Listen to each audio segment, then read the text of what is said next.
It's time for Milberger's Gardening, South Texas. Live from Milberger's Landscaping and Nursery at 1604 in Bulverde Road. During the next 2 hours, our experts will help you with your gardening questions when you call 210-308-8867. That's 210-308-8867. Or come by Milberger's during the show and have your question answered in person. And now it's time for Milberger's Gardening, South Texas on 930 a.m. The Answer.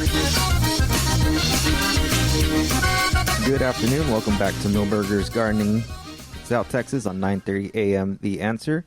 Alex Escobar here with Dr. Calvin Finch and Mark Peterson. We'd like to hear from you. Give us a call at 210-308-8867, 210-308-8867. It's starting to warm up out there. I think we're finally over the freezes for the foreseeable future. Famous. Did you knock on wood? I did. Yeah. Famous last words. Yes. I hope so, too. And that'll be one of the interesting issues to talk about today, how people, what kind of damage they see in their gardens. The topic in our Express News article on Saturday is about the lawn with so much action on monarch butterflies and rodeo tomatoes and all the flowers and the challenges of the cold weather. We were a little worried that we weren't giving the lawns much attention. Of course, Mark doesn't miss that at all. If we No. He's being a forester like he is. That is the lawn grass is not one of his favorite topics, but although he does a good job on it. Yes, I was forced to learn very quickly while working at SAS. Well, yeah, it's an essential topic, even here. Well, in fact, it's a challenge here in San Antonio because we're not the primary, not a great lawn growing place. I always find it interesting, Mark, if you look at before World War II, there weren't many. There wasn't much attention given to lawn growing. In fact, just between the wars, maybe in the 20s and 30s, that was when they started doing some St. I don't Augustine. remember that, though. No, I thought you were there, but no. And so St. Augustine was the first one, but after World War II, we had development in chemicals, development in breeding, and so we had watering. We had Bermuda, and then later on Zoysia. But we had a lot more watering, so they could grow St. Augustine pretty much anywhere. I do like to say I can grow Bermuda on asphalt, provided I have enough water. Well, and Bermuda, it depends on your attitude and your situation. Bermuda can be one of the worst weeds that you have to deal with, or one of the most attractive lawn grasses that you can deal with. Right. The thing about, and we mentioned it in the article too, the thing about Bermuda grass and zoysias in the same league, they can go without water for a long period of time and still recover. They go dormant and then they come back. Now, San Augustine grass, Mark and I were both involved in the research, the local research that verified this, but 3 weeks is, you don't want to go much longer than 3 weeks without watering San Augustine because of it doesn't have that capability to go dormant and recover. The other complication now, which we've talked about for the last few weeks quite a bit, is that we're at a stage, well, since we started this program 25 years, 28 years, our lawns and landscapes. We haven't been in drought stages for the last 20 years. Some of us have, yeah. Okay. But it's one of your favorite topics, too. Our shade trees have matured quite a bit. And so our environment for lawns have changed. And we talk about the shade-tolerant lawns, but they're really our basic lawns are not very shade-tolerant. No. Even Bermuda, even San Augustine grass. Right. But we talk about 6 to 8 hours required Right. to keep it. That's minimum. Yeah. Yeah. And so that's what a lot of gardeners are faced with now is why isn't my lawn performing? Well, the first Why thing do I have these bare spots? the first thing we look at, of course, is the 5 years of erratic rainfall that we've had and the drought restrictions. But the other thing is the increasing shade. So you'll find quite often, I don't know if I mention it in the article this time, but we hardly ever talk about the lawn without mentioning that there are drought-tolerant, easy to care for, shade-tolerant replacements for a lawn. And a lot of us appreciate that because we favor the hill country kind of look, which does not naturally is not a lawn grass situation. We talk about buffalo grass, but Yeah, I was going to say there are some aesthetically pleasing grasses.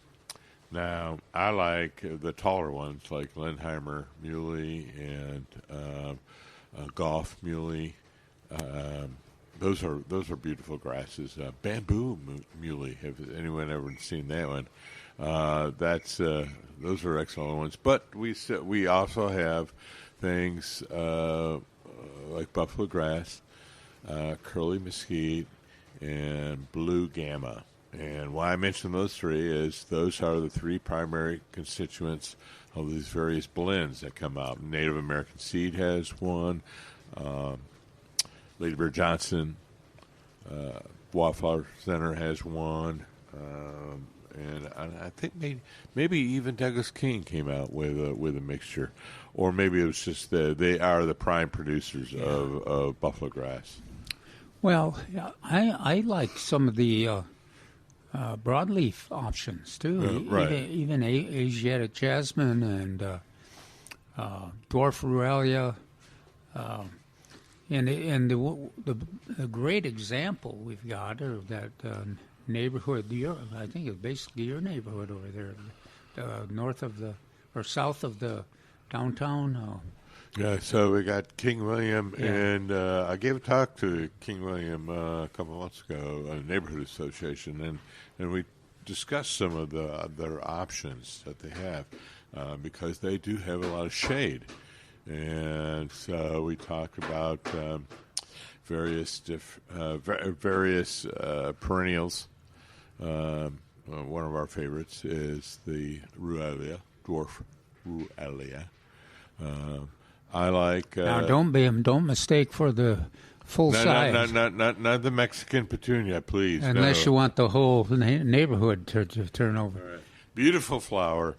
Yeah. Unfortunately, it has a problem that it expands everywhere. Well, it's very capable of surviving in our environment. Yeah.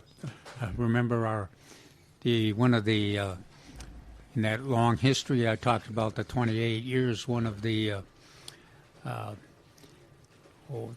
offices we landscaped, and we put in some of the full-size Mexican Ruellia, and it wasn't. It seemed like just one growing season, and we kind of noticed that across the highway, kitty corner from the wind side of our planting, that there was Mexican Ruellia everywhere over there in the apartments and everything, and it turned out we thought you know what? I think we better going to get that out of here because it's taken over. Yeah. So there's another one I like. It's called dwarf plumbago, or leadwort is another name. Not as attractive. And then it's just in my mind popped in something called a purple. Oh, what was it? It's a clover-looking thing. Not horse herb. No. Horse herb is a good one too. Yeah. Horse herb and frog food are two other ones. And the butterflies love those too. Alex is such a hard royal purple. Oh gosh, it's with dealing with these old people. And I meant to also look for that rose as well that we forgot. Now anyway, you mentioned yesterday I know that's one of your most popular plants, and it's also very attractive. How did it fare in the freeze? The plumbago, that's the miniature plumbago. No, very, very well. So I have a few places that in almost Park that I keep track of, and it did pretty good. It is a native, even further north up into Missouri, so it can handle the cold. Huh. So it was pretty good. Now, and our regular what we call plumbago is actually Cape plumbago, so it's not a native, but we do like it we think it's really good.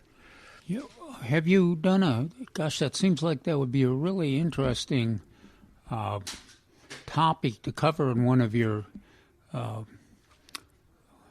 filming classics that you do, that all those broadleaf or even those grassy replacements for lawn grass, those shade tolerant plants.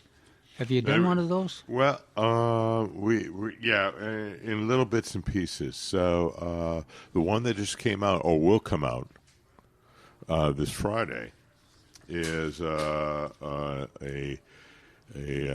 designer who worked with a client in the Beacon Hill neighborhood, and he took out about half the grass, maybe 60% of the grass, and planted different perennials, various types. So what we've been doing is a little bit of that, is taking out grass and what can you replace. But we haven't done a video, and I would really like to. That's great. Yeah. Great idea is to do one on various of these low growing. I see those. I just envision those layers of some of those plants you mentioned that are in those landscapes in those neighborhoods with all that shade. And gosh, they're attractive, high value. Yeah, I mean, if you want something that really easy to take care of, uses less water, and plus looks great. They are some real excellent options. See, Alex, I have these written, all these stuff that's written down, so I remember it. Guess which one I don't have? I gave it away to somebody. The one that you're looking for? It is the one I'm looking for, yeah. Yeah. But this is the one that I want to pull out. It's the Mark's top 12 for birds, butterflies, and bees. We'll have to talk about that and a couple more. Now, if you're interested in the topic that we covered in the article, we didn't cover. It'd be a worthy topic to cover, but we didn't cover much of the shade-tolerant landscape options. But that will certainly be a topic, and as Mark mentioned, it's in his movie. Yeah.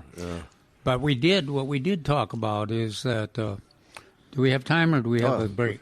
We have a couple more minutes. We got about 4 or 5. We talked about if you had sandburrs, it'll be at the you probably at the end of February. You probably want to apply a pre-emergent herbicide. I was thinking of barricade or What's the We had Dimension? Dimension, Crew. Crew is was one because we liked it had equal amounts. Yeah, I didn't mention Okay. Crew in the article, but that is a good choice. Except it's a large container. Yeah, I was going to say it's a big bag. Yeah, It's a very large bag. but and what is the other weed that emphasized along with the sandbur on all those herbicides? Oh gosh. Oh well, it depends on the time of year. So a lot of times on those broadleaf herbicides, like Gallery, and I mentioned primarily grassy, so we're looking at sandbirds. But some other times of the year we want to do what is the other grass that weed that is they always list with sandbur? That's what I'm missing right now. crabgrass? Yes. Yeah. Okay. Crabgrass is one that those herbicides, most of them also cover. That's the one that's got the big, grows so fast and so tall in a lawn. Now this has been not been even a good weed winter. Yeah. Because there's a lot of more bare ground than there is fully covered. Yeah. Well, that's what I was getting at is, there will be weeds. There will be weeds. And we have some big plantains. The one that we always rake and bowl in a. We got henbit and. Yeah, that's the ones I always like, the plantains and the henbits. But that one that we pulled together. There's also the seed one, tick seed. That beggar's lice. That's a bad one. And then the lime green one. We always like bedstraw. That's it. Bedstraw. Yeah, okay. Bedstraw is one that's early. The beggar's lice is one that's late. Later. But there's that whole. There's about a list of about 8 or 10 of those weeds that they're basically the winter weeds. So you should have applied your pre-emergent, but because the lack of rain. Yeah, now we're almost looking towards the warm season time to start putting the pre-emergents out. Yeah, so consider that especially if you've had sandbur problems in the past, and if you do have sandburs and you go ahead and apply Dimension or something for them or Crew, you'll probably do best if you apply a second application. Or even a third sometimes, some years. Yeah, I always just did March 1st and June 15th, and that was pretty effective for controlling sandburs. But they never are completely controlled, and they're always ready for action. The burrs sit there and can last for several years, and then when conditions are right, they germinate. But the other thing the other topic that we really talked about in the article was aeration and top dressing. Yeah. Yeah, no, that. We talked a little bit about that yesterday. So, yeah. I think both of those are the most important things you could do for grass, other than mowing on a religious basis, fanatical basis. Mm-hmm. Well, we'll discuss more what's on the article when we get back. I turned and looked at you going, are we ready? We're ready. Okay. We're going to be right back with Millburgers Gardening South Texas on 9:30 a.m. The Answer. Welcome back to Millburgers Gardening South Texas on 9:30 a.m. The Answer. Give us a call at 210-308-8867, 210-308-8867. I know we were discussing grass and lawns right now, but I just want to say that if this feels like January flew by. We're already in February, I'm sorry? I just felt like January kind of flew by already. Gosh, yeah. We're already into February. Yeah, did we mention to our... I don't think we brought up the topic of the rodeo tomato classes. We've got 37 folks registered for the class here at Millburgers on the 21st. We can still accommodate... well, for the lecture, we can generally take anybody that wants to attend. But for the potted tomatoes, we'll try to accommodate 40 folks. And, of course, Millburgers is a good place if you're looking for rodeo tomatoes, not just the new pole big, which is the one we're Excuse me, featuring. Gesundheit? Huh? Gesundheit? Yeah. Pole big. Pole big. Oh, pole big. Pole big. Yes, that's the name of it. And, pole big. That name refers to the fact that it's relatively large, and that it's a hybrid that has a lot of its background is from Poland, which is kind of unusual. And it's got a round shape, bright red. 7 to 10 ounces. Yeah, If I and remember. we welcomed David Rodriguez, who's the horticulturist here in San Antonio area. Well, gave a class last Saturday, and then he stopped by. Was it last Saturday or the Saturday before? It was last Saturday. And to talk about the rodeo tomato selection, because he is one of the team members that it's a competitive kind of process, and he told about he kind of made the he's a little reluctant because we've learned through the years that everybody gets a little different taste of tomato depending on when they taste it and how ripe it is and everything. But he mentioned that he thought that this was one that was going to be competitive, and I questioned competitive with Ruby Crush and BHN 968, and he gave me that look, which I think that he expects it to be. So it'll be a worthy one to try for sure. It's a determinate tomato, which means that it grows to full size quickly, and then concentrates on setting fruit, and that's real important here in San Antonio in the spring garden, because we have to beat the hot weather, or we end our production. I can't understand it. The tomatoes don't like 100-degree heat. Who wouldn't? Yeah, but that's why quite often the rodeo tomato wins the competition is a determinate breed. And of course, one of the favorite tomatoes, Tycoon and Celebrity, Phoenix. Yeah, Amelia. Boy, you had them all listed too. Yeah, I forgot about Phoenix. Yeah. So Red Snapper and what's The the Ruby last year? Crush, of course. Yeah, last year.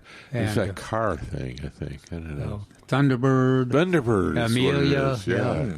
Yeah, they all were pretty much semi-determinate or determinate, and they are available here at Right. and Millburgers there right now. you go. I meant to go do that And boy, before the show. They Get look everyone. good, I know. but I saw them from a distance. They look good. but they're in the greenhouse, The greenhouse. which is what potting up is all about, and because it's too cold out there, even when it's just barely above 40 degrees, is really not conducive to good production to put them out in the garden until about April 1st, or even into your permanent pots. So that's why we do this potting up, and the potting up puts them in a number one container, about a 1-gallon container, and well fertilized, and you put it in full sun. And as one of Mark's favorite topics, out of the wind. Out of the wind, please. And also you have to be ready if you want to maximize the growth and the advantage of potting up. You have to be you have to be ready to move your potted up tomatoes into a heated area if the temperature. David mentioned 45. I generally say 40, but 45 is, if you want to be real conservative, 45 is a good point to watch. Now, hopefully we'll not see too much of that in the coming weeks. February or March. Well, yeah, in March. Yes. Yeah. Well, So, but we're going to be doing these programs shortly. And I suspect we'll still get a few cold days, and that's why we want to pot them up. Yeah. That's the whole basis behind potting them up. Well, and you and I kind of, with our small-town backgrounds, we kind of giggle about, if you're almost every small town, in the early spring, the picture of the first tomato that matures is in the paper, in the small town newspaper, and almost without fail, those first tomatoes are always those that have been potted up. So that's one of the advantages of potting up. Another thing though, Mark, that is this time of the year is a good thing that to plant are potatoes. What kind of we've got some really wonderful potatoes there. We had some of the basics you and I like. So for red, we have a red Pontiac, and then we have Kennebec. For the white one it's Kennebec, and then we had a Yukon, which Yeah. is the yellow one. Now these aren't the big, huge baked potatoes that you might find at restaurants and everything. These are a little bit smaller. So we're going 3 to 4 inches across. These are really good for our soil. Uh-huh. Well, I shouldn't say 3 to 4. You have a I should question? say 4 to 5. Oh, okay. Hey, come on by. Hi there. Yes, I hear you're live. Oh, Yeah, you get to be on the air. You're famous. Now you'll be famous. famous, I didn't always want to be famous, but here we are. Okay, so my question is, I have just bought my first home, and there is basically no grass. An elderly couple lived before, and so it's all pea gravel and flagstone. So I want to test to see if a... Yes. Okay, great. Yeah, you're right. If You can't hear it, but we can hear you. Okay, So. good. I wanted to test and see if I could find a long rooting grass to keep from runoff, because we also have runoff. How deep is your soil? Yeah, well, there you go. That's the I first definitely need to question. redirt as well.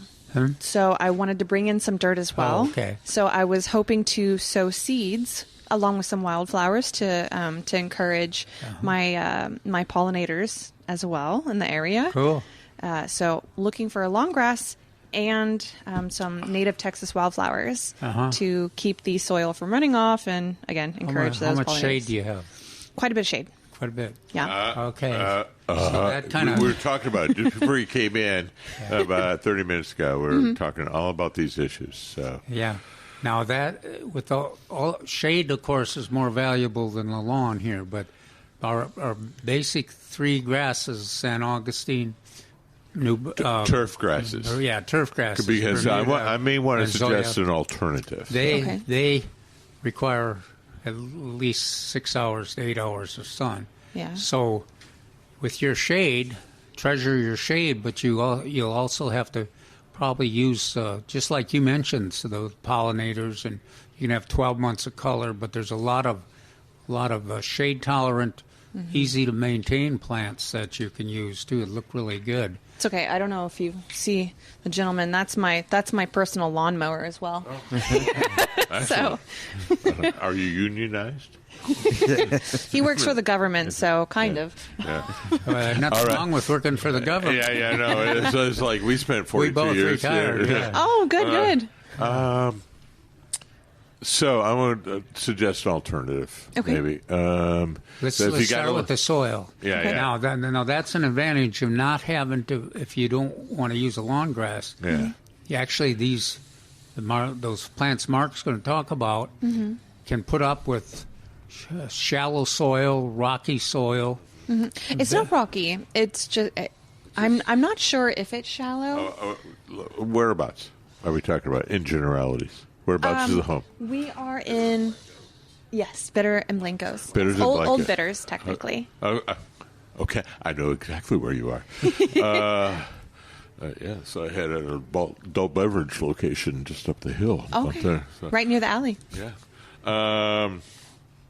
So what I was going to suggest is you had said tall grass, and so I was like, well, there's some native tall grasses or moderately tall grasses, and some non-native ones, which you may like a little bit better. Okay. So I'm going to tell you to Google these. I had mentioned them earlier. So some of the native ones would be a blue stem, short blue stem. Yeah, I did see Texas bluegrass is one of the nice. The bluegrass one is actually, a lot of people consider it a weed. Yeah, annual bluegrass is one of the best weeds in the winter. See, we love everyone that weed. hates weeds. I'm a weed lover. Okay, well, there we go. Now learn learn the nice term. It's called a forb. Oh, the forb. Yeah. You guys are gonna be my new best friends. Yeah. I'm just letting you know. So there's some muleys that are native, and then and these are going to be about 24 to 30 inches tall. Okay. And then there's another one that's non-native. It's called a bamboo muley, and the muley is Muhly.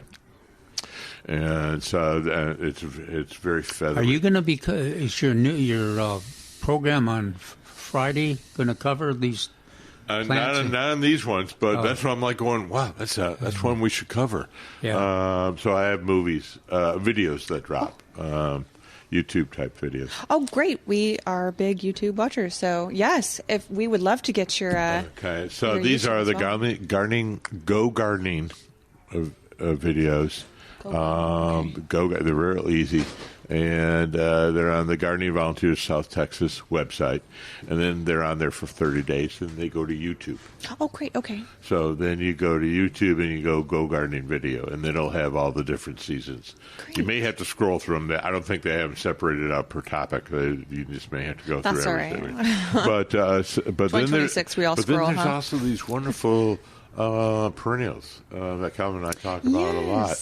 Winter rye is one of my favorites. What is it? Winter rye, so pretty. Really? Yes. Winter Beautiful rye. grass. So all these grasses that you've just mentioned, they're only cool season. The poa, the bluegrass, and the winter rye, they're only winter season. So if you combine them, that's great. But then you have to have something for the 9 months of the year. We call the if you keep the winter weeds, the annual bluegrass and the rescue grass, you keep it mowed.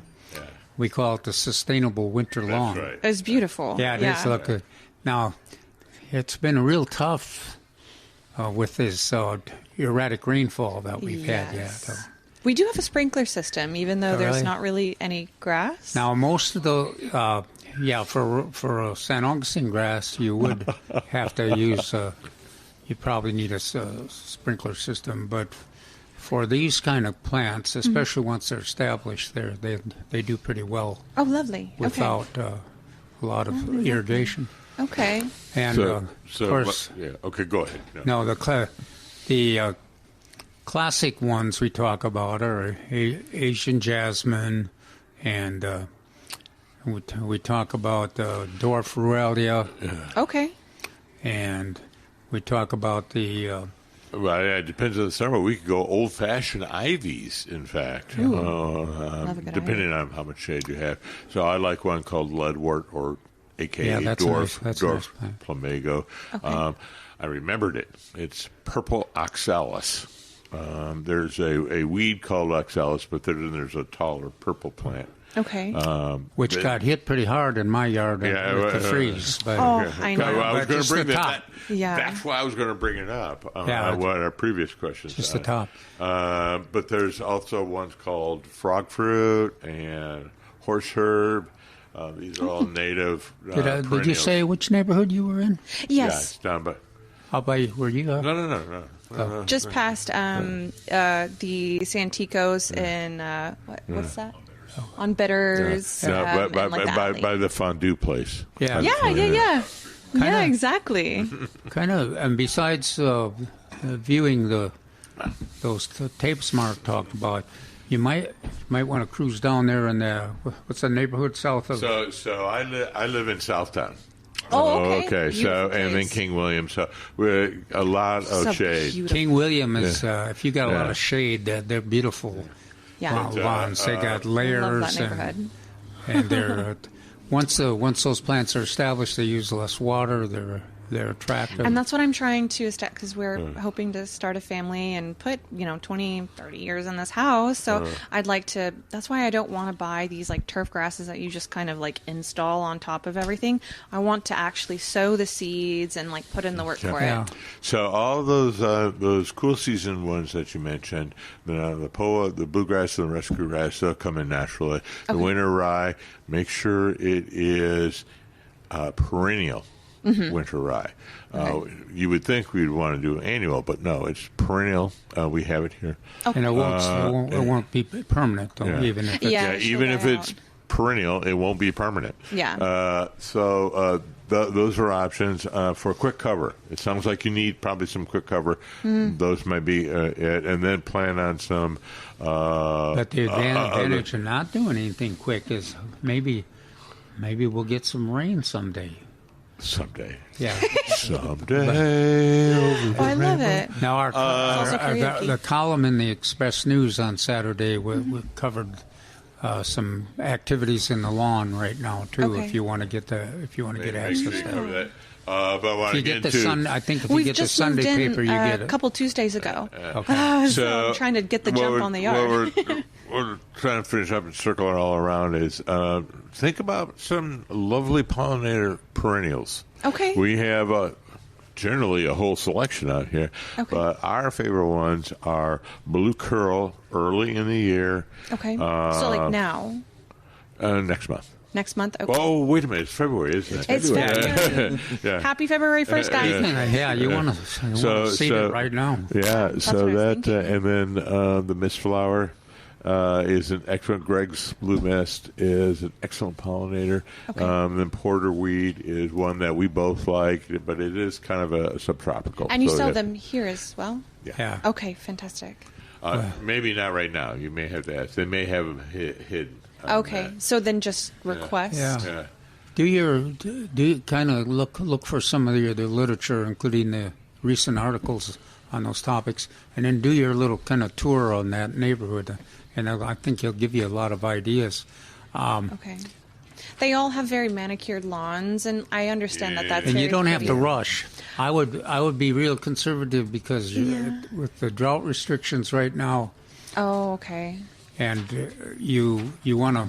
I'm not doing the whole yard because again, it's pebbled and flagstone. So Yeah. I was going to do a tester patch, and Cool. it's just right by our master Yeah. bedroom. And at the point of making sure that all the pollinators are happy, is my husband quite Oh, likes that's great. birds. So Well, keep us informed, will you? Because Yeah. that's a great topic for the actually rest only of really our buy audience. from yeah. you guys. So you're my favorite nursery. Awesome. Appreciate it. We're going to take a quick break, Yay. but thank you again. They're We'll going be to right- get some. They're going to get some presents, parting gifts. Yes. We'll be right back with Millburgers Gardening, South Texas on 9:30 a.m. The Answer.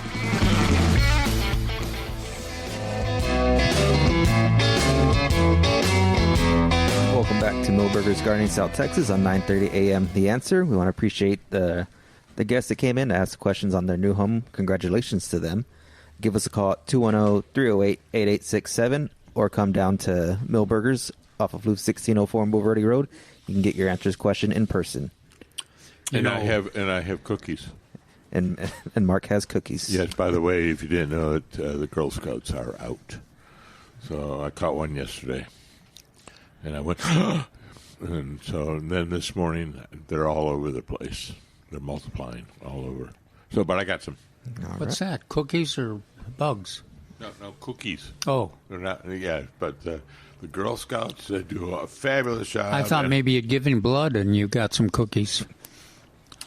Speaking of blood, do we still have the blood drive here today? I believe it was just yesterday. It was just yesterday. I also want to correct myself. I said answers questioned earlier. You can get your questions answered in person if you come on down to Millburgers. That's okay. And find us hidden Find away. us, yes. We're usually out on the porch, but we're taking a cold break here. But hopefully we won't have to do it anymore after today. Absolutely. And Look at the bringing all those wonderful pansies back. Ladies and gentlemen, they're bringing the flowers out. It's kind of like a celebration. They're bringing the flowers out. Yeah, the cyclamens, they got a good choice of cyclamen. And the cyclamen fared pretty well. I'm seeing some nice pansies coming out. Yeah. Mm-hmm. Both the pansies and cyclamen fared real well in the freeze. If you covered the cyclamen, all it took, at least in my landscape, was a strip of insulate, and then even if you lost that first layer of blooms, if the buds underneath the leaves there escape, then you'll have blooms very quickly. The leaves won't be hurt, and so they should fare well. And pansies always do well. Always seem to do well in the cold. And snapdragons look pretty sad, but that's always this situation. Yeah, so they would have looked sad anyway. At this time of year, they have they take a little holiday, and they kind of shut down a little bit, and then they come back up. Yeah, they're actually, for most people, a lot of people think their best bloom period is in the late spring. So March, a big March, and maybe even into April, they really have a showy period. The stocks, they don't look as great, but they quite often they'll match the snapdragons. Dianthus is also a strong one. How's the dianthus looking? They're looking good. Yeah, mine look all right too. I didn't cover it. Yeah. And the tops. It's one I always like. Dianthus, they're gonna make it through whatever. You know what didn't make it? Of course, we've been talking about how wonderful the pentas have looked in the shade. Yeah, they're crispy critters right now. I'm gonna say no. They've gone beyond. Yeah. They've gone. They passed. They began their journey to regeneration next year. And if you're lucky enough to have whopper begonias or some of the smaller begonias, it depends on where they were planted, how they'll fare, and whether you. I kind of put mine in the greenhouse, and they'll do fine. We'll transplant them back out in the landscape in March or April, and they'll go through the whole summer again. So they should do great. But pansies, your favorite cousins of the pansies. My viola. Actually, I had pansies and violas. Would you know that the violas didn't fare as well? They kind of bent over and just they didn't really burn back, but they just kind of melted a little. There you go. I think part of the thing is that we use those.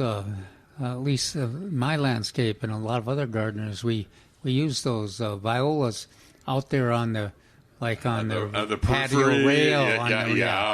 And they're out there all by themselves, and they or baskets or patio rail. That's what they get those blooms knocked off, but I kind of expect that the foliage will come back and the blooms will come back too. So they should. So that's what these were. They were one of those long, what I call terracotta herb things, and so they were kind of out in the front and all alone. So maybe that's why. Maybe I just say, it's just where you were located.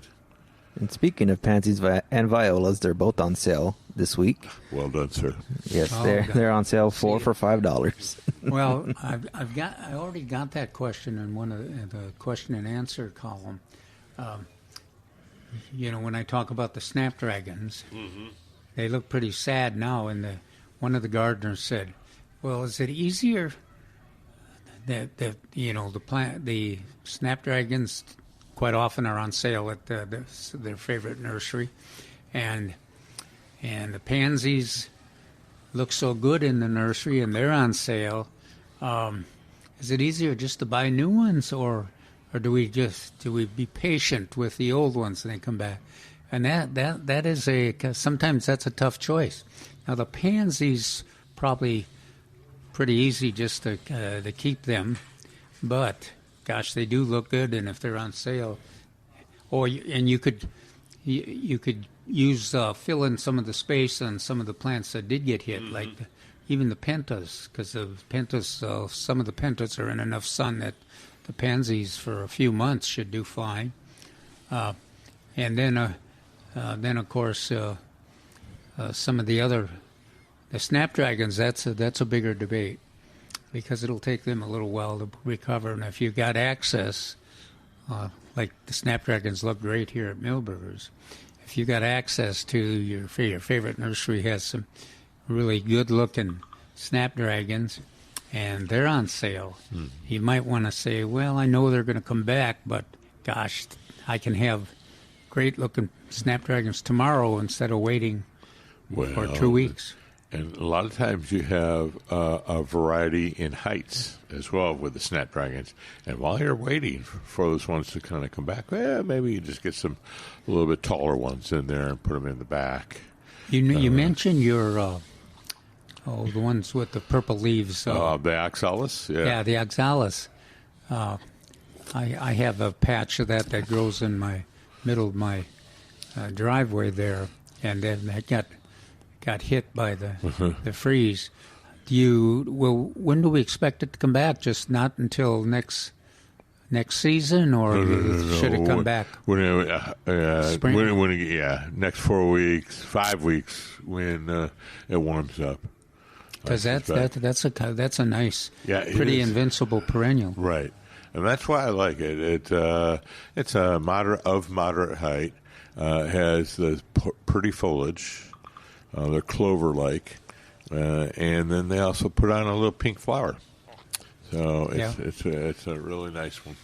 And some of those smaller butterflies really like the blooms. Even tell us again, describe again your favorite that plumbago, that dwarf plumbago. Okay, so it has two names, and marketing is always important on that. One is leadwort, and that's W-O-R-T, leadwort. Now, that doesn't sound very romantic. Oh, so they have also created the name as dwarf plumbago. Yeah. A.K.A. dwarf plumbago, which is kind of a nicer sounding name.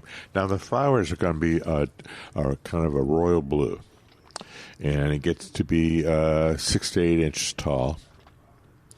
Individual little plants that are upright, and so you have to either seed it or get. Do they spread? They spread out, yeah, or they fill in. I'm going to say that. So you tend to plant a little bit thin, and then it'll fill in. And do we expect them to come back season after season? Yes, it is a perennial. And I advise everybody to go to the Missouri Botanical. Was that Botanical Garden? Yeah, Missouri Botanical Garden website. It's very good. Absolutely. Well, we're going to take. Is it sun or shade? Shade. Shade. All right. Partial. All right, we're going to take a quick break. We'll be right back with Milberger's Gardening South Texas on 9:30 a.m. The Answer.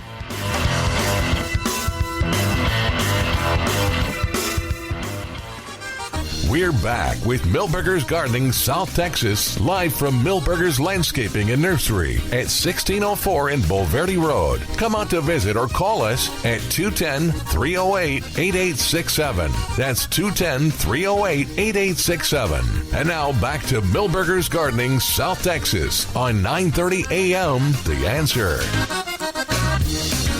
Welcome back to Milberger's Garden in South Texas on 9:30 a.m. The Answer. Got another hour in our show. The plants are coming back out here at Milberger's after getting through this snap freeze that we had. Aside from that, we also have a lot of people coming out as well to see what we have available here. And we started talking about the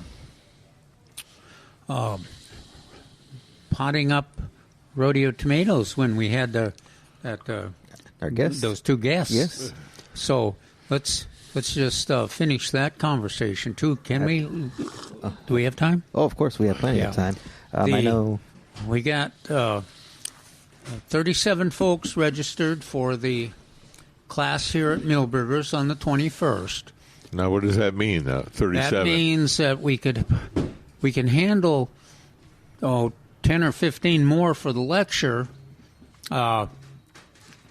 Just a couple more for getting the potted up tomatoes. So if you want to register for those few remaining seats, it's the number. What's the number? The number is 210-497-3760. That's the number to call to register for the class here at Milberger's on the 21st. He's getting trained, isn't he? He's getting trained. Yes. Yeah. Now, the other class, we've got plenty of seats open for, and that's on the 28th. That's at 10 a.m., and that's at the Education Resource Center. That's way over on by Medical Center, right off of Babcock there, 6802 Dorothy Louise Drive. And that class will, if you're one of the 40 folks that pre-registers, will supply a free potted up pole big tomato, just like here at Milberger's. And we'll have the lecture. We'll talk about potatoes, and we'll talk about concentrate on tomatoes. But if you want to register for that class on the 28th, that's 210-382-4455. And you can, at that number too, you can get more directions if you can't visualize where that is. But over there close Babcock, right across from the running track there at the Medical Center. So nice new facility they've got, Education Resource Center. You'll like it. And then let's see, anything else I should add on that? There'll be the potted. Everybody that attends will get that potted up tomato, and we'll also have a little demonstration on what the potting up entails. We'll go ahead and pot one or two of them up so the attendees can see it. We'll talk a little bit about growing potatoes. Yeah, always a great topic, in my opinion. And some still, I think there's still a little chance of time to do some onions. Yeah, and we still have some here. Yeah, so we can try to answer any other questions about the vegetable growing too. Now later, starting in March, we're going to start with the Monarch and Milkweed classes, and that we'll have those sign-up sheets available at both of these potting up tomato classes too. So if people want more information about that, or if they want to sign up, and we're offering the class right now. We've got scheduled here at Milberger's on the 21st of March again at 10:30 a.m. And to register for that class, you call 467 210-497 3760. And then a week later on Saturday at the Education Resource Center again, we'll have the second Monarch and Milkweed class. Now we'll also have the people that attend that pre-register and attend that, they'll get a one potted up milkweed plant, and it might be one of, if they're interested, it could be a tropical milkweed, but it probably will be one of the natives. Green milkweed, antelope horn, showy, swamp, butterfly weed, and zizoti. And we're going to try.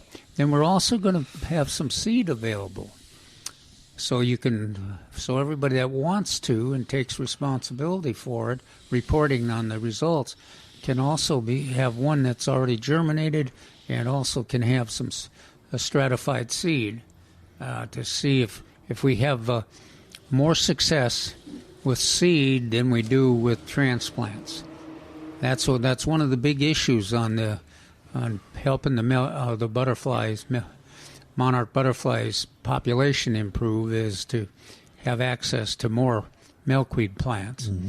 And we want to make sure that we want to see that if the seeding is more successful than those. For several years now, we've tried transplants, and I have to admit that the percentage of survival is not great on the transplants. So we're going to, cooperating with the seed producers, we're going to see if we can't improve that percentage. And so we'll have those two classes here at Millburgers at the Education Resource Center. Also, we'll have a class, if you'd prefer an evening class, we're going to have one in Floresville, co-sponsored by the Master Gardeners in Wilson County. And that's at 6 o'clock on the 11th, is it? April 23rd. April 23rd. Correct. Close. I got the right month. Yes. April 23rd. All this information will be. It's on the Millburgers website. Yes, Millburger. And the column next week will have all of the information. It'll also describe the monarch migration situation and the population challenges, and how milkweed figures in that. And then the other class that always gets good attendance is in New Braunfels, and that will be on May 2nd, and that'll be at 9:30 a.m. in the morning at the Master Gardener headquarters, and that'll be co-sponsored by the... And that's the one off of 46. Yes. Yeah, at their headquarters there. Comal County Master Naturalists are going to be the partner this year, along with the Master Gardeners. Very exciting. A lot of events coming up. I know you were discussing potatoes. That's going to be one of the topics in the rodeo tomato class. Speaking of potatoes, we have James on the line asking about some Irish potatoes. James, are you there? Oh. Uh-oh. James. Good afternoon. Good afternoon. Good afternoon, James. What's up? Hey, there's an Irishman here that wants to talk about Irish potatoes just for about 2 minutes or so. Absolutely. Yeah. You know what? I don't know the difference, so enlighten me, if you will. An Irish potato, that's pretty famous stuff. And then you got your sweet potatoes, which is maybe not as famous. No. Yeah, no, completely different species and completely different regions growth. of the world. Yeah. And, So, Well, do if you grow potatoes every year? No, but I used to, and I wanted to speak on that just for a couple of minutes. We use a digging fork. It's got 4 tines on it, and it looks like a spade, but it's not. Right. And we dig the beds about 2 foot wide, and as long as you got energy. And as we dig those beds, we plant those potatoes down about 8-9 inches deep, and then we cover it up with the more digging further down the bed, if you know what I'm talking about. Yeah. Dig down and throw that dirt up, and then when you got about 8 inches below the ground, put a seed potato, and then keep on going down the line. And as you plant, you can cover it up with that loose dirt that you're digging up with that fork. Okay, What? but you got to get your seed potatoes a week or so before you want to plant because they need to be cut. They need to be dusted with either soft rock phosphate or fireplace ash or sulfur or whatever you please. And then they need to be laid out in flats and dried for a while before they're planted. Now you and I are going to have to compare our results because I don't do any of that.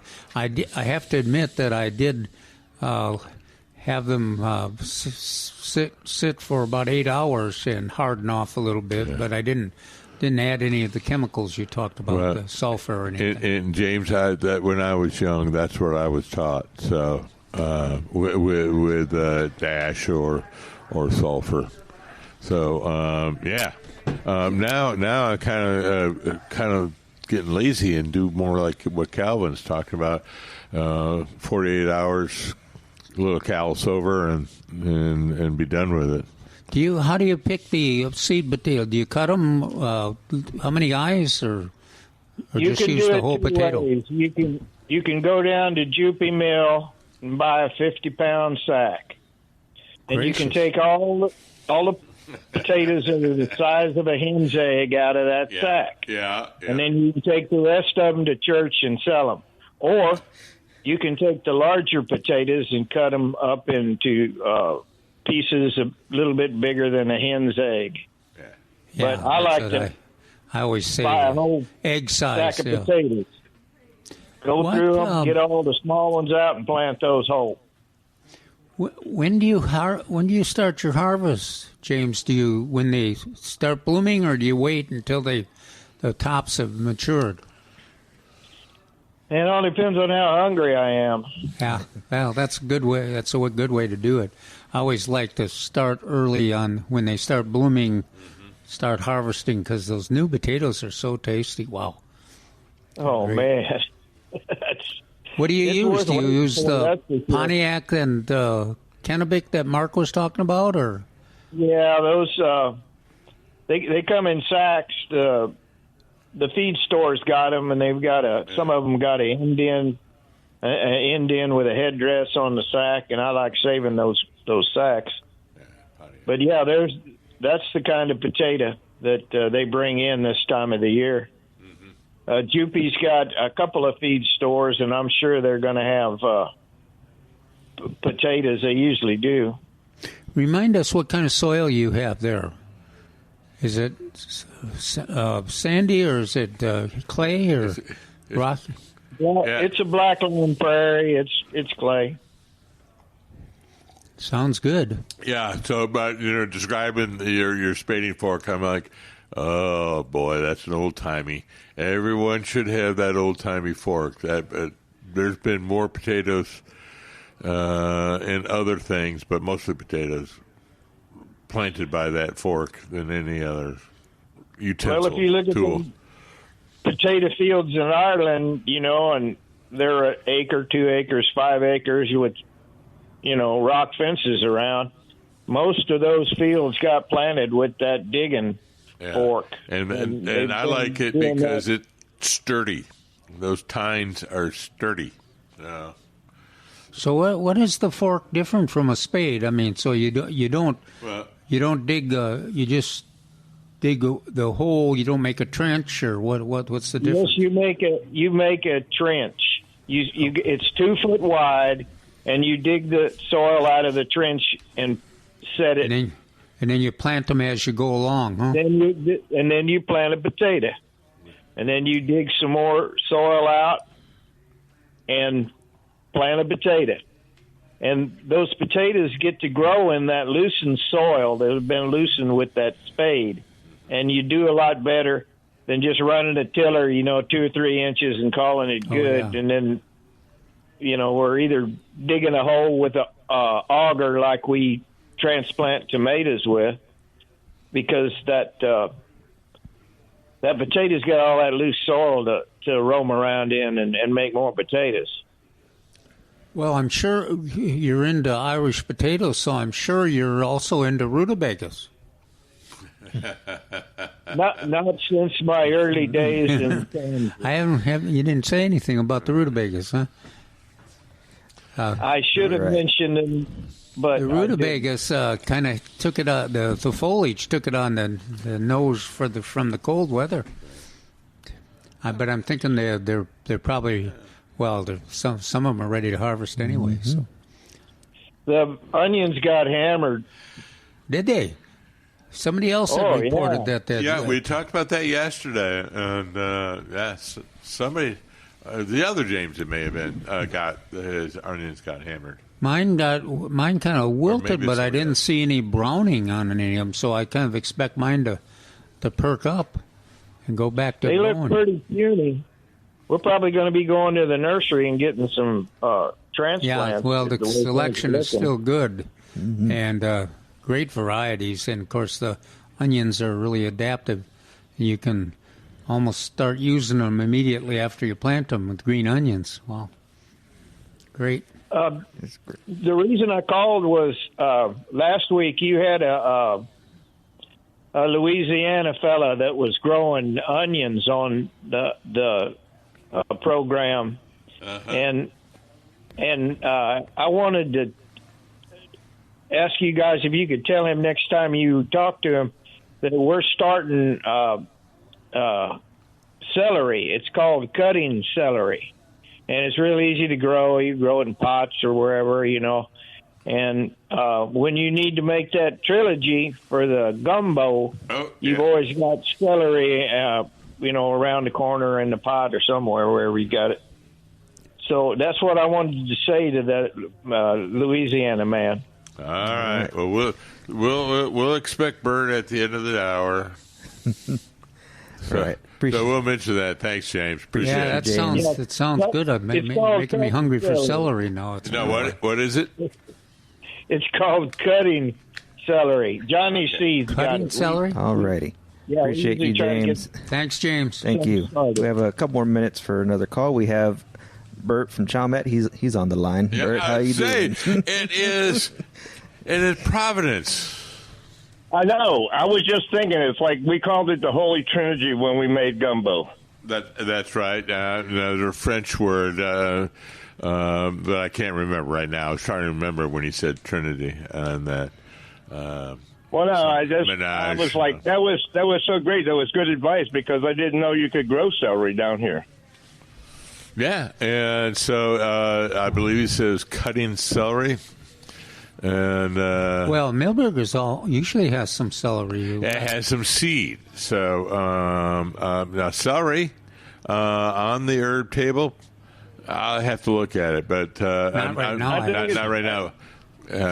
Well, I think it's related to lettuce. I think it's related to lettuce myself. Oh, That's just what I okay. think. Okay. So on that, but yeah, Well, you know what we're talking about the Holy Trinity. Well, that was just one thing I remember growing up chopping Right. and putting in gumbo. But my question was for. Go ahead. Go ahead, Mark. I'm sorry to scoot you. I didn't mean to scoot you off. No, I was just going to say those New Orleans chefs in my youth. I'm trying to remember the word, but yeah, they used a French Cajun word for that thing. I had to figure out what it was. He talking can't about. remember the French Cajun word, but he can also remember his youth. It's been a long time ago. Help me, Bert. Help me out. Calvin. Give me a. All right. Bye, Well, Bert. I was All right. trying to say it's like a mixture of the French. I can't remember. It's carrots and onions and something else. It's celery, something like that. And what he was talking about, potatoes. It's amazing. The potatoes originated in the Andes, didn't they? Correct. And then how much they adapted to Ireland.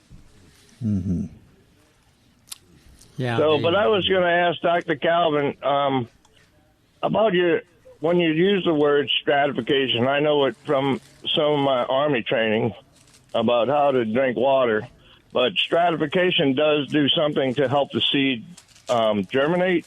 Am I correct in that? Yeah, it's strange, isn't it? Because we think of milkweed as a weed, and but here we are, we're stratifying it because it when we put it in sterile water and then we put it in the refrigerator, it intensifies that process, and the chemistry. It changes the chemistry to kind of release the germination factors. And yeah, now some of the only one that does not require stratification, well, the tropical does without it, but also the zizoti seems to germinate without stratification. It's in the kind of the warmer part south of San Antonio, but yeah, it speeds up the process, and the germination rate goes way up when you stratify. You still get some seed germinating, but instead of 15%, you get 50% when you stratify. Well, that's great. That's good to know. That's very good to know. Yeah, we should. We generally talk about that stratification at those classes, and we mentioned it. I'm not sure how much we mentioned it in next week's column, but we'll be talking about it in the future too. Absolutely. We appreciate you, Bert. We have to take a quick break, but we always appreciate your calls. Are you going to cut me off? Unfortunately, yeah, we have to take a quick break. I apologize about that. All right. That's the way it goes. Life is life. Life is life. We'll be right Thanks, back Bert. with Millburgers Gardening, South Texas on 9:30 a.m. The Answer. Welcome back to Millburgers Gardening, South Texas on 9:30 a.m. The Answer. Give us a call at 210-308-8867. 210-308-8867. Right now we have Trip on the line. Trip, you're giving us a monarch report from what it seems, correct? What? I'm sorry. Yes, hello. Do you hear me? Yes, I could hear you. Yes. What's up? Hey, I got a monarch report. All right. Okay, so before the frost, I was out there, trimming back the milkweeds. And so that big giant last monarch I had, Yes. it must have left some eggs on there. So I had a caterpillar, and so before the frost, I brought it into the bathroom, put the heat lamp on everything so that thing would be warm. And then it went to a cocoon, and that was a few weeks back, and it hatched this morning. Wow. Oh, wow. And I got them all. So I'm making sugar water and stuff, and I'm going to put it in a hummingbird feeder and hang it in there and put him up on it. That's all I can do. Yeah, you don't have any. Let's see. I was trying to think of. You don't have any nectar plants. No, oh no. And nothing that's blooming. Nothing. That's the sad part. Even if you, I'm looking. What's your favorite nursery? Are you close to any of them? Yeah, about a quarter of a mile away is Rainbow. Oh, okay. Well, you might want to see what. Let's see if Rainbow's got any alyssum or stocks or dianthus. Okay. Yeah, get even if you got like 3 containers with those blooms on there, you might that might and you could keep it in the greenhouse with your butterfly. That might be enough for them because most of those plants will still be blooming. Okay, so one of them's called dianthus. Yeah, dianthus. They're attractive to the butterflies. Alyssum. Okay. Alyssum. Yeah. Stocks. Okay. I don't know if they still have stocks. Pansies look good, but pansies not a great nectar plant. Yeah. All right. Boy, I like the alyssum as a nectar plant. And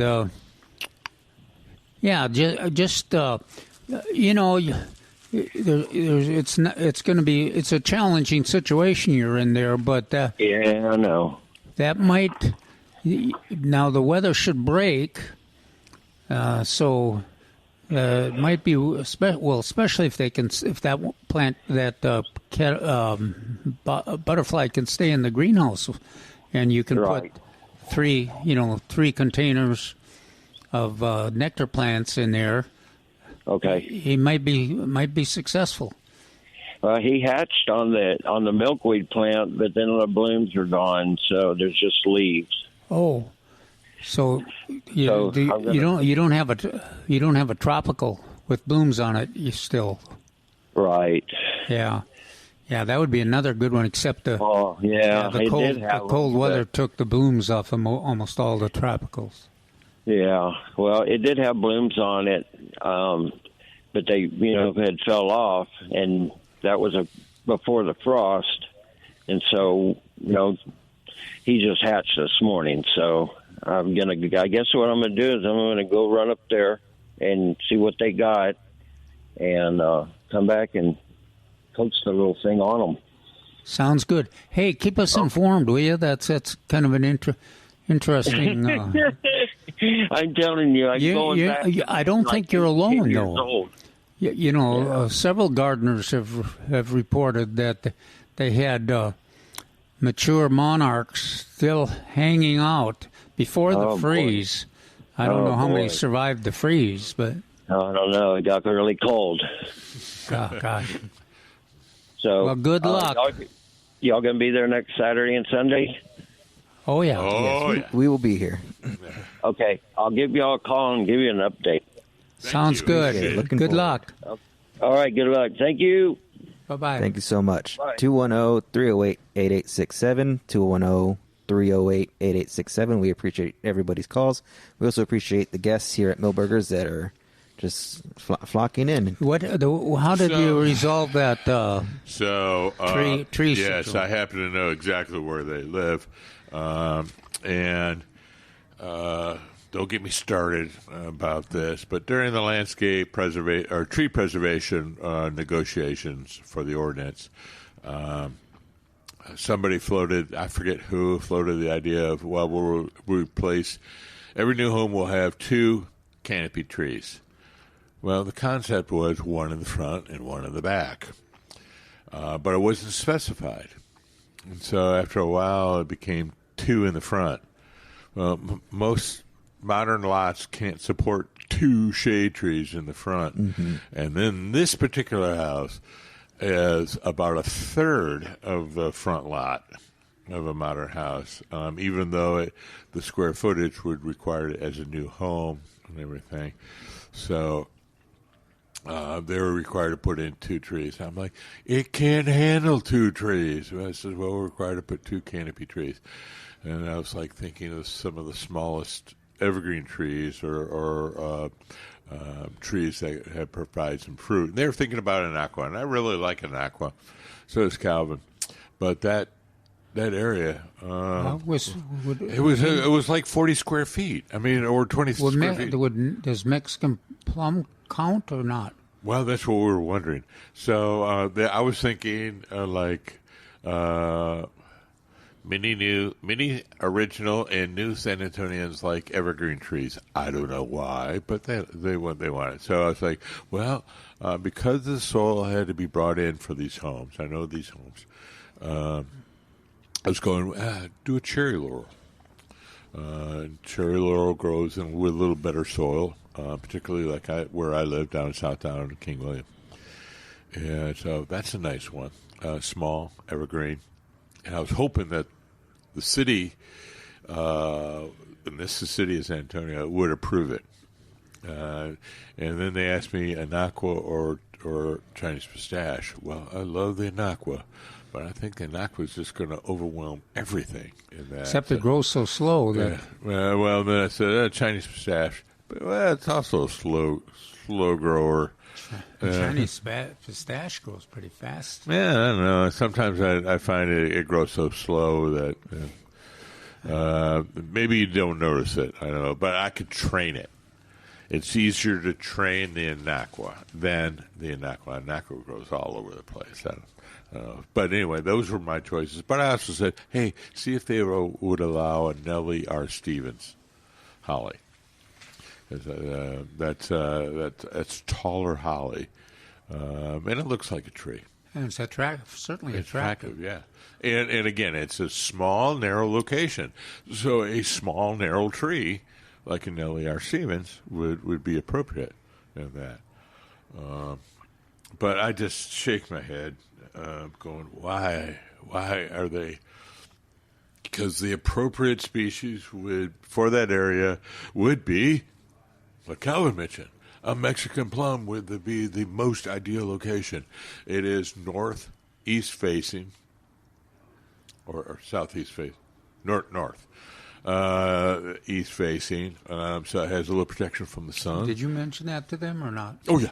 Okay. No. I said, I know not right where it is on what right angle. And But she you said mentioned Mexican plum. No, I did not Mexican plum because I would again.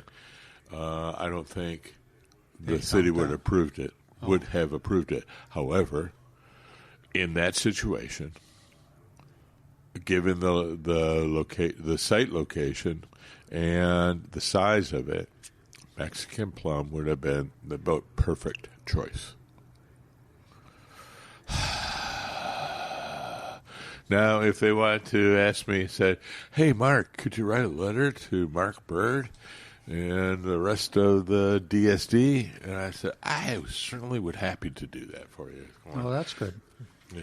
So if they wanted it and they're still listening, I think they're still on the premises. Yeah. Sounds good. I just go bureaucracy. Well, bureaucracy. Hitting my head to the microphone here. You can hear it. I know. Inaqua kind of impresses everybody because it's a native, and it grows so slow that you probably would not irritate they would probably accept that, but as Mark is worried about in the long term, that's not the solution because it's just too big. Going to want to be too big of a tree. Mm-hmm. Two of them, huh? Yeah. See, that was the whole thing. If I could just go, well, one, Inaqua would have been good. Or sneak would be okay. Or put a well. I like that idea, the Mexican plum. I wish I would have thought of that, but I didn't think of it. I'm assuming the reason for the requirement they want for shade trees is for conservation. That's a good option. Requiring a shade tree is a good option. So when you build a home, you are producing a lot of impervious material. So a home and the driveway and what have you. So and you're removing trees and brush as well. So we want to encourage the retention of all the native trees as much as possible, but we do understand the removal of some trees. So we want to replace them. So again, the requirement, or somebody during the negotiations said, "Well, let's replant 2 trees. Require 2 trees." Yeah. So I had to say, well, let's think about this. Well, the next meeting, of course, it was already incorporated. I'm like, what? We didn't agree to this. But over time, what has happened was de facto putting 2 trees in the front yard. Well, a lot of these, you can go any kind of new subdivision and look at it and go, well, why in the heck did they plant 2 live oaks 10 feet apart? And you're going, not to say anything against city inspectors, but, you have to get out of your car to go to the backyard to look to see if that other one was planted there, whereas I can just drive down the street and count. I'm not saying anything. You're not. No, I'm not making any directive against staff on that. But it just doesn't make sense. You shouldn't have more than 1 tree in the front yard. On another issue, shade tree. Yeah, canopy tree. Is a cherry laurel considered a native? No. Okay. That's what I was thinking. But it would have been so nice in that just 15 and the hollies, only one holly. Yeah, well, okay. For us in our area, we have possum hall and yopon. Other parts of the country, they have different. Or they have American holly. And then you have all these selections and hybrids, like I mentioned. They brought in a whole bunch of new hybrids in recent years from Asian and American selections. I know you have your paper in your hand. Sorry. We're going to take one more break for the day, but we'll be right back with Millburgers Gardening South Texas on 9:30 a.m. The Answer.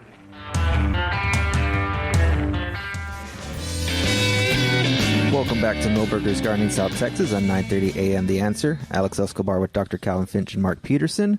Just want to give a quick update. Spots are filling up for the rodeo tomato class. Remember, the first event is on February 21st here at Millburgers. There's still a couple of spots there for the Millburgers class. Call 210-497-3760. That is on the 21st. The following Saturday, the 28th, will be at the Education Resource Center. A couple more spots have been taken up during the break, but give a call to sign up at 210-382-4455. And then give us a call to have any of your questions answered. 210-308-8867. And right now we have John on the line. John, how are you doing?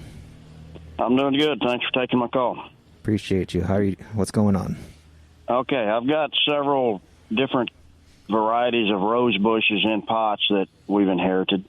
And what I want to know, and you may have already covered it, I apologize if you have, when is the best time to transplant them from pots into the ground? I'm up in Blanco, up north of San Antonio. Well, with the forecasts for the good weather to come, I think I'd go ahead and do it now if it's convenient. Otherwise, you could wait until like March 1st, but they should be okay. Okay. What do you think, Mark? I think March 1st would be a good date to do anytime from the 14th to March 1st. Are they one of the tough modern roses, or you know? I don't know. Like I said, we inherited them. They belonged to my girlfriend's sister, and she moved and left them, and we just, I don't know. And there's several different varieties. We've had them for about a year now. I just want to get them out of the pots and into the ground. Yeah, it's early March. Conservative. He'd give him another couple of weeks so the weather modifies a little bit. I think they'll survive. Okay, yeah, we got a greenhouse for them with the light, so they're okay. I just didn't know when was a good time, but I kind of figured that. I do have one other question, if you don't mind. Oh, that's great. Go ahead. I bought 2 peach trees at the box store a couple of years ago, so this is their second spring in the ground. One of them has a nice trunk coming straight out of the root ball, the graft. Looks great at 7 feet tall. The other one is about 4 feet tall and has like 4 or 5 different trunks coming off the same. They're off the root, the graft. But should I let that one just go? I said if they're the same age, planted at the same time. They're about 20 feet apart. But one of them put 50 peaches on last year, and the little one made 10. What's y'all's suggestion for? Should I trim some of those uprights off of it, or let it go the way it is? I mean, it just looks like a glove coming up out of the ground, as opposed to the other one. It's just straight up looks like a real tree. But did all those quality peaches come off of one stem, or? No, there was only. You talking about on the little one? Yeah, the one that only had 10. No, I mean, it only made about 10, but no, they were on separate trunks. Well, first of all, I'd make sure that some of those stems aren't just from rootstock. Right. And you want to eliminate them. And then, one stem would be best, but you want to make sure you get one that is the top. Right. The one that's coming off the producing graft, quality fruit, yeah. Yes, Because you want it to concentrate on that stem. So should I just pick 2, maybe 3 of those 5 and cut the other 2 or 3 off? Is that what you're saying? Get rid of a couple of them. Yeah, or if you could identify one that for sure was. Okay. Right. But Okay. or if you can't identify which one is the producer, then you guess on 2, and hopefully you'll get one of them that is. You'll be shocked.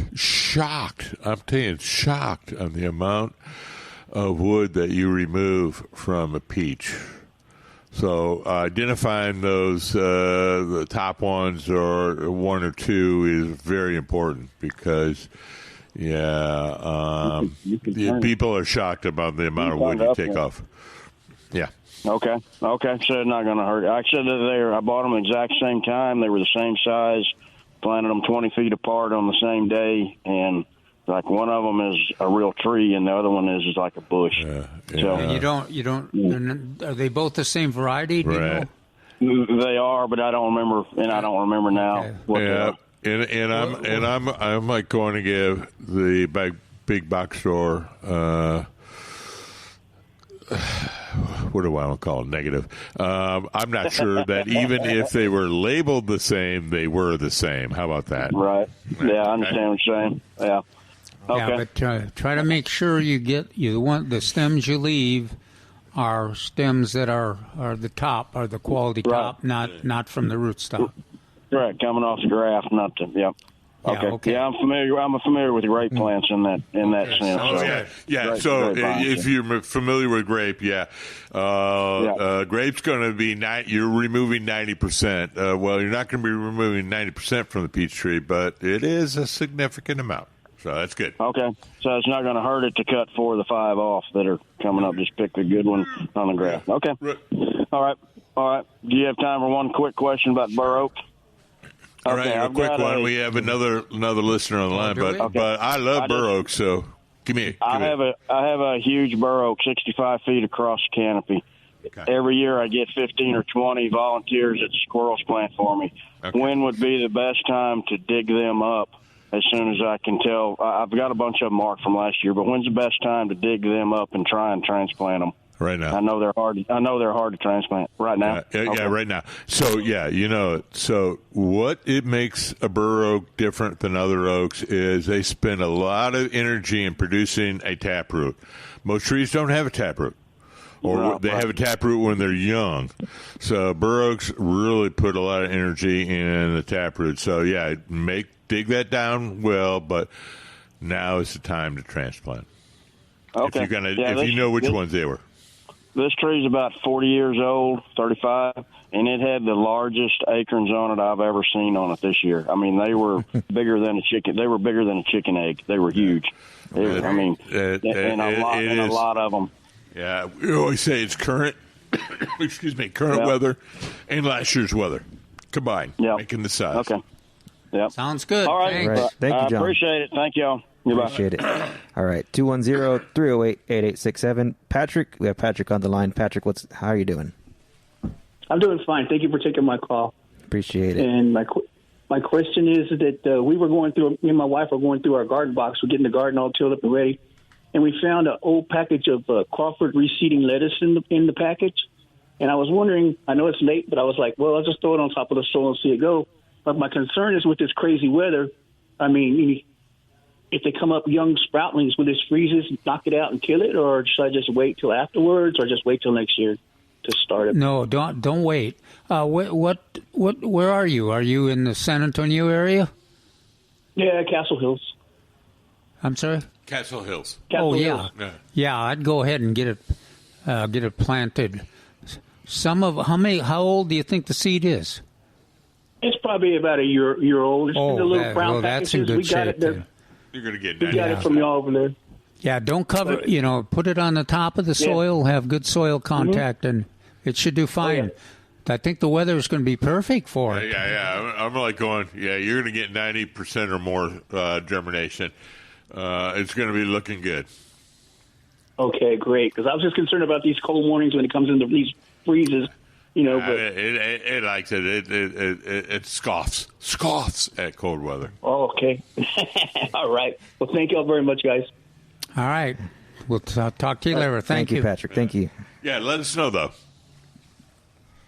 Absolutely. Thank you. 210-308-8867. We may have time. We got about 4 minutes for maybe a quick call, but yes, 210-308-8867.